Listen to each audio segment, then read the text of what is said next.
ಸ್ನೇಹಿತರೆ, power of ಸಕ್ಸಸ್ನ ಮತ್ತೊಂದು ವಿಡಿಯೋಗೆ ಸ್ವಾಗತ. ವಾಯುಪುತ್ರ ಶ್ರೀರಾಮನ ಪರಮಭಕ್ತನಾದ ಹನುಮಂತನ ಬಗ್ಗೆ ನಮಗೆಲ್ಲ ತಿಳಿಯದೇ ಇರುವಂತಹ ಅದೆಷ್ಟೋ ಹಲವಾರು ಕುತೂಹಲಕಾರಿ ಘಟನೆಗಳಿವೆ. ಆ ಮಹಾದೇವನ ರೂಪವಾದ ಹನುಮಂತನು ಈ ಬ್ರಹ್ಮಾಂಡದಲ್ಲಿ ಚಿರಂಜೀವಿಯಾಗಿರುವವನು ಹಾಗೂ ಈ ಬ್ರಹ್ಮಾಂಡದ 4 ಯುಗಗಳಲ್ಲೂ ಮತ್ತೆ ಮತ್ತೆ ಜನ್ಮ ತಾಳುವವನು. ಈತನನ್ನು ನಾವೆಲ್ಲರೂ ಕೂಡ ಬ್ರಹ್ಮಚಾರಿ ಅಂತ ತಿಳಿದುಕೊಂಡಿದ್ದೇವೆ. ಆದರೆ ಕೆಲವು ಗ್ರಂಥಗಳಲ್ಲಿ ಇದರ ಬಗ್ಗೆ ಬೇರೆಯದೇ ಉಲ್ಲೇಖವಿದೆ. ಈ ರಾಮಭಕ್ತನ ಬಗ್ಗೆ ತಿಳಿಯದೇ ಇರುವ ಅದೆಷ್ಟೋ ರಹಸ್ಯಗಳಿವೆ. ಪರಾಶರರ ಸಂಹಿತೆ ಎಂಬ ಗ್ರಂಥದಲ್ಲಿ ತಿಳಿಸಿದಂತೆ ಆಂಜನೇಯನು ಬ್ರಹ್ಮಚಾರಿಯಲ್ಲ, ಈತನಿಗೆ ವಿವಾಹವಾಗಿದೆ. ಅಷ್ಟೇ ಅಲ್ಲದೆ ಈತನಿಗೊಬ್ಬ ಮಗನೂ ಕೂಡ ಇರುವನು. ರಾಮಾಯಣದ ವಿವಿಧ ಪ್ರಾದೇಶಿಕ ಆವೃತ್ತಿಗಳಲ್ಲಿ ಆಂಜನೇಯನ ಮಗ ಕಾಣಿಸಿಕೊಂಡಿದ್ದಾನೆ. ಹಾಗಾದರೆ ವಾಯುಪುತ್ರನ ಹೆಸರೇನು? ವಾಯುಪುತ್ರನ ಮಡದಿಯಾರು?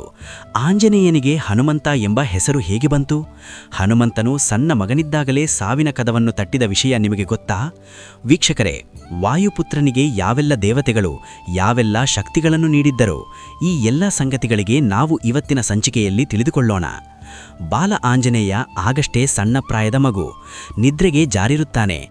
ಮಗು ನಿದ್ದೆ ಮಾಡ್ತಿದೆ ಎಂದು ತಿಳಿದುಕೊಂಡ ತಾಯಿ ಅಂಜನಾದೇವಿಯು ಪಕ್ಕದಲ್ಲಿದ್ದ ಮಾವುಗಳನ್ನು ಕೊಯ್ಯಲೆಂದು ಮಾವಿನ ತೋಟಕ್ಕೆ ಹೋಗುತ್ತಾಳೆ. ಅಷ್ಟರಲ್ಲಿ ನಿದ್ದೆಯಿಂದ ಎಚ್ಚೆತ್ತುಕೊಂಡ ವಾಯುಪುತ್ರನು ಅತಿಯಾದ ಹಸಿವಿನಿಂದ ತಿನ್ನಲು ಏನಾದರೂ ಇದೆಯೇ ಎಂದು ಹುಡುಕುತ್ತಾನೆ. ಕೈಗೆ ಏನು ಸಿಕ್ಕಿದ್ದರೂ ತಕ್ಷಣವೇ ತಿಂದುಬಿಡಬೇಕು ಎಂದು ಮನದಲ್ಲಿ ನೆನೆಯುತ್ತಾ ನೇರವಾಗಿ ಹೊರಗೆ ಬರುತ್ತಾನೆ. ಹೊರಗೆ ಬಂದು ಆಕಾಶದಲ್ಲಿ ಮಿರಮಿರನೆ ಮಿಂಚುವ ಒಂದು ಹಣ್ಣು ಕಾಣಿಸುತ್ತದೆ. ಅಬ್ಬಾ, ಈ ಹಣ್ಣು ನೋಡುವುದಕ್ಕೆ ಎಷ್ಟು ಸುಂದರವಾಗಿದೆ! ಇನ್ನು ಅದು ತಿನ್ನಲು ಇನ್ನೆಷ್ಟು ರುಚಿಕರವಾಗಿರಬೇಕು!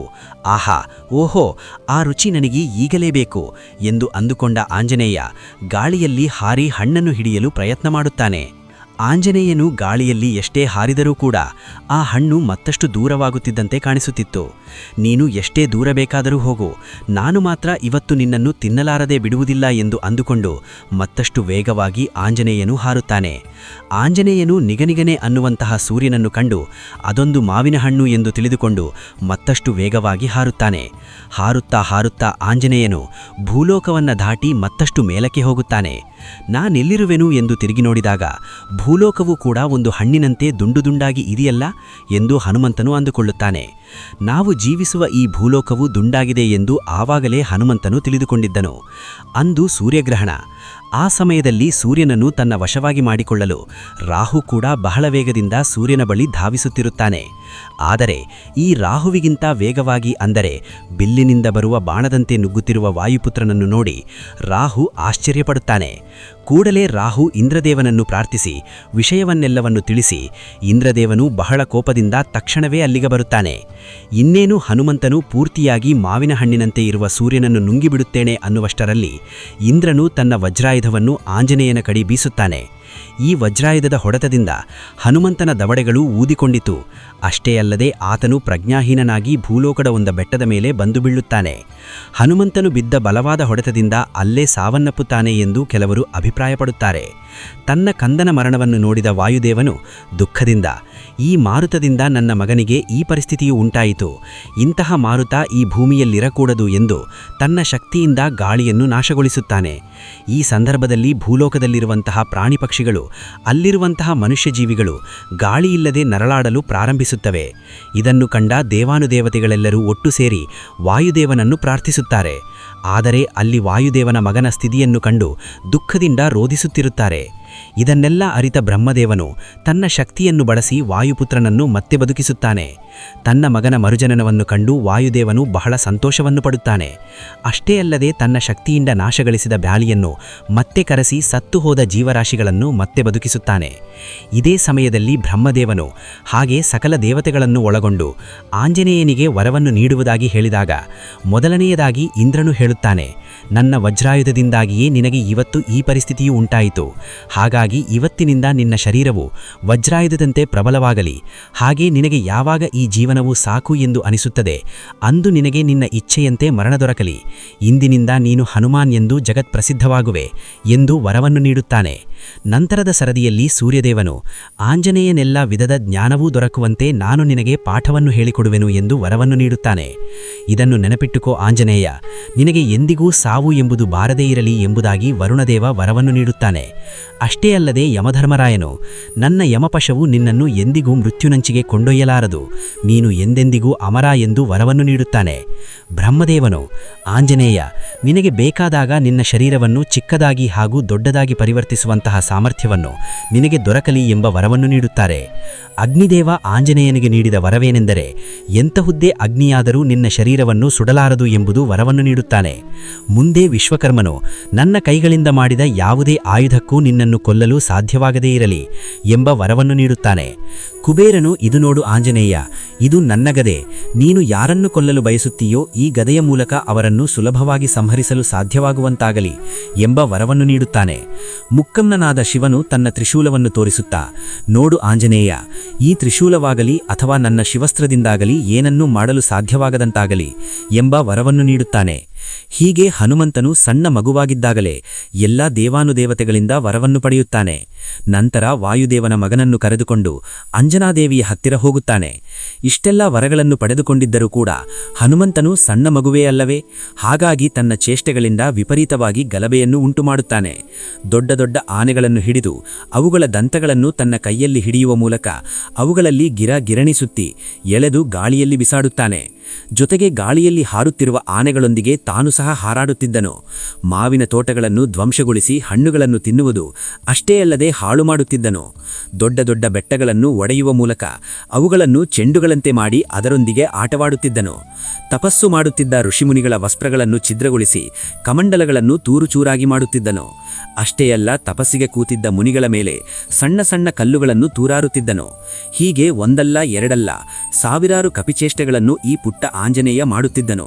ಹೀಗೆ ದಿನದಿಂದ ದಿನಕ್ಕೆ ಆಂಜನೇಯನ ಉಪದ್ರವವು ಹೆಚ್ಚಾಗುತ್ತಿದ್ದುದನ್ನು ನೋಡಿ ಧನದಿದ್ದ ಮಾತಂಗ ಮುನಿಯು ಹನುಮಂತನ ಬಳಿ ಬಂದು ಆತನನ್ನು ಕೋಪದಿಂದ ದಿಟ್ಟಿಸಿ, ಹನುಮಂತ, ಈಗಿನಿಂದಲೇ ನೀನು ನಿನ್ನ ಶಕ್ತಿಯನ್ನೆಲ್ಲ ಮರೆತು ಬಿಡುತ್ತೀಯ. ಇನ್ನೊಬ್ಬರು ನಿನಗೆ ನೆನಪಿಸುವವರೆಗೂ ನಿನ್ನ ಶಕ್ತಿ ನಿನಗೆ ನೆನಪಿಗೆ ಬರಬಾರದು. ಅಷ್ಟೇ ಅಲ್ಲ, ಅಲ್ಲಿಯವರೆಗೂ ನೀನು ಒಬ್ಬ ಸಾಮಾನ್ಯ ವಾನರನಂತೆ ಬದುಕುತ್ತೀಯಾ ಎಂಬ ಶಾಪವನ್ನು ನೀಡುತ್ತಾರೆ. ನಂತರ ಆಂಜನೇಯನ ತಾಯಿ ಅಂಜನಾದೇವಿಯು ಹನುಮಂತನನ್ನು ಸೂರ್ಯದೇವನ ಬಳಿ ಸಕಲ ವಿದ್ಯಾಭ್ಯಾಸಗಳ ಅಭ್ಯಾಸಕ್ಕಾಗಿ ಕಳುಹಿಸಿಕೊಡುತ್ತಾಳೆ. ಅವತ್ತಿನಿಂದ ಹನುಮಂತನು ಸೂರ್ಯದೇವನ ಬಳಿ ಹಲವು ಸಂವತ್ಸರಗಳವರೆಗೆ ವಿದ್ಯಾಭ್ಯಾಸದಲ್ಲಿ ತೊಡಗಿಕೊಳ್ಳುತ್ತಾನೆ. ಸಕಲ ವಿದ್ಯೆಯನ್ನ ಕಲಿತುಕೊಂಡ ಹನುಮಂತನಿಗೆ ಒಂದು ವಿದ್ಯೆಯೂ ಮಾತ್ರ ಒಲಿಯುವುದಿಲ್ಲ. ಆಗ ಸೂರ್ಯದೇವನು ಹನುಮಂತನ ಬಳಿ ಬಂದು, ಹನುಮ, ಈ ವಿದ್ಯೆ ಕೇವಲ ವಿವಾಹ ಪುರುಷರಿಗೆ ಮಾತ್ರ ಕಲಿಸಿಕೊಡಲು ಸಾಧ್ಯವಾಗುವುದು ಎಂದು ಹೇಳುತ್ತಾನೆ. ಆದರೆ ಹನುಮಂತನು ಬ್ರಹ್ಮಚಾರಿ ಎಂಬ ಪ್ರತಿಜ್ಞೆಯನ್ನು ಮಾಡಿದ್ದನು. ಹನುಮಂತನ ಬ್ರಹ್ಮಚರ್ಯತ್ವಕ್ಕೆ ಧಕ್ಕೆಯನ್ನು ತರಬೇಡಿ ಎಂದು ಹನುಮಂತನು ಹೇಳುತ್ತಾನೆ. ಆಗ ಮದುವೆಯ ನಂತರವೂ ಕೂಡ ನೀನು ಬ್ರಹ್ಮಚಾರಿಯಾಗಿಯೇ ಉಳಿಯುವ ವರವನ್ನು ನಾನು ನಿನಗೆ ನೀಡುವೆನು ಎಂದು ಧೈರ್ಯ ತುಂಬಿದ. ನಂತರ ಸೂರ್ಯದೇವನ ಮಗಳಾದ ಸುವರ್ಚಲಾದೇವಿಯನ್ನು ಹನುಮಂತನು ವಿವಾಹವಾದನು. ವಿವಾಹವಾದ ನಂತರ ಸುವರ್ಚಲಾದೇವಿಯು ತನ್ನನ್ನು ತಾನು ತಪಸ್ಸಿಗೆ ಅರ್ಪಿಸಿಕೊಂಡಳು. ಈಗ ಹನುಮಂತನಿಗೆ ತನಗೆ ಒಲಿಯದೇ ಇದ್ದ ಆ ಕೊನೆಯ ವಿದ್ಯೆಯೂ ಕೂಡ ಸೂರ್ಯದೇವನಿಂದ ಸುಲಭವಾಗಿ ಕಲಿತುಕೊಳ್ಳಲು ಸಾಧ್ಯವಾಗುತ್ತದೆ. ಹೀಗೆ ತನ್ನ ಎಲ್ಲಾ ವಿದ್ಯೆಯನ್ನ ಕಲಿತುಕೊಂಡ ನಂತರ ಸೂರ್ಯದೇವನ ಬಳಿ ಗುರುದಕ್ಷಿಣೆಯಾಗಿ ನಾನು ಏನನ್ನು ನೀಡಬೇಕು ಗುರುದೇವ ಎಂದು ಹನುಮಂತ ಹೇಳಿಕೊಳ್ಳುತ್ತಾನೆ. ಆಗ ಸೂರ್ಯದೇವನು ತನ್ನ ಮಗನಾದ ಸುಗ್ರೀವನಿಗೆ, ನೀನು ಮಂತ್ರಿಯಾಗಿ ನಿಂತು ಆತನನ್ನು ನೀನು ಕಾಪಾಡಬೇಕು ಹನುಮ. ನಂತರ ನೀನು ಏನನ್ನು ಬಯಸಿದ್ದೀಯೋ ಅದು ನಿನ್ನನ್ನು ಹುಡುಕಿಕೊಂಡು ಬರುತ್ತದೆ ಎಂದು ಹೇಳುತ್ತಾನೆ. ನಂತರ ಹನುಮಂತನು ನೇರವಾಗಿ ವಾಲಿ ಮತ್ತು ಸುಗ್ರೀವರ ಬಳಿ ಹೋಗಿ ಅವರ ಜೊತೆ ಇರುತ್ತಾನೆ. ಒಂದು ಸಂದರ್ಭದಲ್ಲಿ ಕಿಷ್ಕಿಂಧ ಪರ್ವತದಲ್ಲಿ ವಾಲಿ ಹಾಗೂ ಸುಗ್ರೀವರ ಮಧ್ಯೆ ಭೀಕರ ಯುದ್ಧ ಪ್ರಾರಂಭವಾಗುತ್ತದೆ. ವಾಲಿಯ ಜೊತೆ ಕಾದಾಡಲು ಸಾಧ್ಯವಾಗದ ಸುಗ್ರೀವನು ಅಲ್ಲಿಂದ ಓಡಿ ಹೋಗಿ ಬೆಟ್ಟದ ಮೇಲೆ ಅಡಗಿ ಕುಳಿತುಕೊಳ್ಳುತ್ತಾನೆ. ಈಗ ಹನುಮಂತನು ಮುಂದೆ ಬಂದು ವಾಲಿಯೊಂದಿಗೆ ಭಯಂಕರವಾಗಿ ಯುದ್ಧ ಮಾಡಿ ಆತನನ್ನು ಸೋಲಿಸಿ ಈ ರಾಜ್ಯವನ್ನು ಮತ್ತೆ ಸುಗ್ರೀವನಿಗೆ ನೀಡಬೇಕು ಎಂದು ಯೋಚನೆಯನ್ನು ಮಾಡುತ್ತಾ ಮುಂದೆ ಹೋಗುತ್ತಾನೆ. ಆದರೆ ಹನುಮಂತನು ತನಗೆ ಇರುವ ಶಕ್ತಿಯ ಬಗ್ಗೆ ಯಾವುದೇ ತಿಳುವಳಿಕೆ ಇಲ್ಲದೆ, ಅಬ್ಬಾ, ವಾಲಿಯೊಂದಿಗೆ ಕಾದಾಡಲು ಸಾಧ್ಯವಾಗದೆ ಸುಗ್ರೀವನೇ ಓಡಿ ಹೋಗಬೇಕೆಂದರೆ ಇನ್ನು ನನ್ನೊಂದಿಗೆ ವಾಲಿಯು ಯಾವ ರೀತಿಯಾಗಿ ಹೊಡೆದಾಟ ಮಾಡುವನೋ ಎಂದು ಅಂದುಕೊಂಡು ಸುಗ್ರೀವನ ಹಿಂದೆ ಈ ಹನುಮಂತನೂ ಕೂಡ ಓಡಿ ಹೋಗುತ್ತಾನೆ. ಇದೇ ಸಂದರ್ಭದಲ್ಲಿ ಶ್ರೀರಾಮ ಹಾಗೂ ಆತನ ಸಹೋದರ ಲಕ್ಷ್ಮಣನು ಸೀತಾದೇವಿಯನ್ನು ಹುಡುಕುವುದಕ್ಕೆ ಸುಗ್ರೀವನ ಸಹಾಯವನ್ನು ಪಡೆಯಲು ಪಂಪಾ ನದಿಯ ಸಮೀಪದಲ್ಲಿರುವ ಋಷ್ಯಮುಖ ಪರ್ವತದ ಅರಣ್ಯದಲ್ಲಿ ನಡೆದುಕೊಂಡು ಹೋಗುತ್ತಿರುತ್ತಾರೆ. ಅದೇ ಅರಣ್ಯದಲ್ಲಿ ಬಚ್ಚಿಟ್ಟುಕೊಂಡಿದ್ದ ಸುಗ್ರೀವನು ಅವರನ್ನು ರಾಮಲಕ್ಷ್ಮಣರು ಎಂದು ತಿಳಿಯದೆ ತನ್ನ ಸಹೋದರನಾದ ವಾಲಿಯು ತನ್ನನ್ನು ಕೊಲ್ಲಲು ಶಸ್ತ್ರಸಂಜಿತ ಯುವಕರನ್ನು ಕಳುಹಿಸಿದ್ದಾನೆ ಎಂದು ತಪ್ಪಾಗಿ ತಿಳಿದುಕೊಂಡು ಓಡಲು ನಿರ್ಧರಿಸುತ್ತಾನೆ. ಸುಗ್ರೀವನ ಭಯವನ್ನು ಕಂಡ ಹನುಮಂತನು ಸುಗ್ರೀವನನ್ನು ತಡೆದು ಭಯದಿಂದ ಓಡಲು ಕಾರಣವೇನು ಎಂದು ಕೇಳಿದಾಗ ಸುಗ್ರೀವನು ತಾನು ನೋಡಿದ ಇಬ್ಬರು ವೀರಯೋಧರ ಬಗ್ಗೆ ಹೇಳುತ್ತಾನೆ. ವಾಲಿಯ ಕಡೆಯವರು ನನ್ನನ್ನು ಕೊಲ್ಲಲು ಬಂದಿದ್ದಾರೆ ಎಂದು ಹೇಳುತ್ತಾನೆ. ಈಗ ಹನುಮಂತ ಸುಗ್ರೀವನನ್ನು ಹಲವಾರು ರೀತಿಯಲ್ಲಿ ಸಮಾಧಾನಪಡಿಸುತ್ತಾನೆ. ಆದರೆ ಸಮಾಧಾನವಾಗದ ಸುಗ್ರೀವನು, ನೀನು ಈ ತಕ್ಷಣವೇ ವಾನರ ರೂಪವನ್ನು ಬಿಟ್ಟು ಸನ್ಯಾಸಿ ರೂಪವನ್ನು ಧರಿಸಿ ಆ ಯುವಕರ ಬಗ್ಗೆ ತಿಳಿದುಕೊಂಡು ಬಾ ಎಂದು ಆದೇಶವನ್ನು ನೀಡುತ್ತಾನೆ. ಹನುಮಂತನು ಸನ್ಯಾಸಿಯ ವೇಷದಲ್ಲಿ ಆ ಇಬ್ಬರು ವೀರರಾದ ರಾಮಲಕ್ಷ್ಮಣರ ಬಳಿಗೆ ಹೋಗುತ್ತಾನೆ. ಶ್ರೀರಾಮಚಂದ್ರರನ್ನು ನೋಡುತ್ತಿದ್ದಂತೆ ಹನುಮಂತನು ತನ್ನ ಸನ್ಯಾಸ ರೂಪವನ್ನು ಕಳಚಿ ನಿಜರೂಪಕ್ಕೆ ಬರುತ್ತಾನೆ. ಕಣ್ಣುಗಳಿಂದ ನೀರನ್ನು ಸುರಿಸುತ್ತಾ ರಾಮನ ಬಳಿ ಓಡೋಡಿ ಬಂದು ಶ್ರೀರಾಮನನ್ನು ಬಿಗಿ ಹಿಡಿದುಕೊಂಡು ಅಪ್ಪಿಕೊಳ್ಳುತ್ತಾನೆ. ಶ್ರೀರಾಮನನ್ನು ನೋಡಿದ ಕೂಡಲೇ ಅದು ಜನ್ಮಜನ್ಮಾಂತರದ ಸಂಬಂಧ ಎಂಬ ಅನುಭವ ಹನುಮಂತನಿಗಾಗುತ್ತದೆ. ನಂತರ ಹನುಮಂತನು ಎಲ್ಲ ವಿಷಯವನ್ನು ಕೂಲಂಕುಷವಾಗಿ ವಿವರಿಸಿ ರಾಮ ಲಕ್ಷ್ಮಣರನ್ನು ಸುಗ್ರೀವನಿರುವ ಸ್ಥಳಕ್ಕೆ ಕರೆದುಕೊಂಡು ಹೋಗುತ್ತಾನೆ. ಮುಂದೆ ರಾಮನು ಸುಗ್ರೀವನಿಗೆ ಸಹಾಯ ಮಾಡಿ ವಾಲಿಯ ವಧೆ ಮಾಡುತ್ತಾನೆ. ಹೀಗಾಗಿ ಮುಂದೆ ಹನುಮಂತನು ಸುಗ್ರೀವನ ವಾನರ ಸೇನೆಗೆ ಶ್ರೀರಾಮನಿಗೆ ಸಹಾಯ ಮಾಡುವುದಾಗಿ ಆಜ್ಞೆಯನ್ನು ಮಾಡುತ್ತಾನೆ. ಸೀತಾದೇವಿಯನ್ನು ಲಂಕಾಧಿಪತಿಯಾದ ರಾವಣನು ತನ್ನ ಲಂಕೆಗೆ ಅಪಹರಿಸಿಕೊಂಡು ಹೋಗಿರುವುದನ್ನು ರಾಮನು ತಿಳಿದುಕೊಂಡಿರುತ್ತಾನೆ. ಹಾಗಾಗಿ ಯಾರನ್ನಾದರೂ ಸೀತೆಯ ಬಳಿಗೆ ಕಳುಹಿಸಿ ನಾನು ನಿನ್ನನ್ನು ಸುರಕ್ಷಿತವಾಗಿ ಕರೆದು ತರಲು ಬರುತ್ತೇನೆ ಎಂಬ ಸಂದೇಶವನ್ನು ನೀಡಬೇಕು ಎಂದು ಯೋಚಿಸುತ್ತಿರುವಾಗ ಜಾಂಬವಂತನು